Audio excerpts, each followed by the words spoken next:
ناوم شلێرە دەرچووی بەشی جوگرافیام دانیشتوی قەزای ڕوانزم و مامۆستای وانەبێژم و خاوەنی براندی شلێرم بۆ مادە دروستکردنی مادە پاکەرەوەکان. ماوەی 2 ساڵە خەریکی ئەو کارم واتە دروستکردنی بەرهەمە پاکەرەوەکان بە سوودوەرگرتن لە گژوگیای سروشتی کوردستان.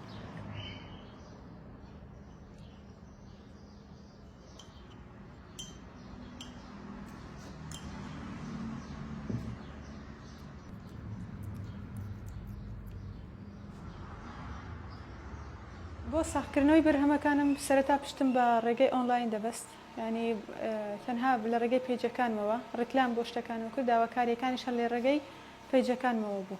بەڵام دوای ئەوەی کە خواست لەسەر بەرهەمەکانم زیاتر بووە سنووری ئیدارەی سەربەخۆی سۆرانی تێپەڕاند و گەیشتە ناوچەکانی دیکەش بیرم لەوە کردەوە کە شوێنێکی تایبەتم هەبێ هەملێ دروست بکەم هەمیش جێگایەک بۆ فرۆشتن هەروەها لە نزیکەوە بینینی بەرهەمەکانم لەلایەن ئەو کەسانەی داواکاری بەرهەمەکانم.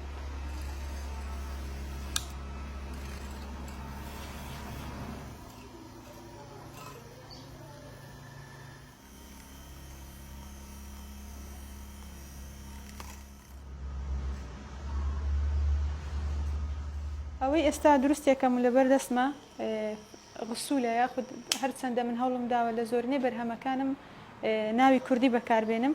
کوردیەکەی پێگوترێ ڕووشۆر واتە تەنها بۆ شۆردنی دەموچاو بەکاردێ. پێکاتەکەشی زۆرینەی ئەمادانەی بەکارم هێناوە لە سروشتی کوردستان هەیە.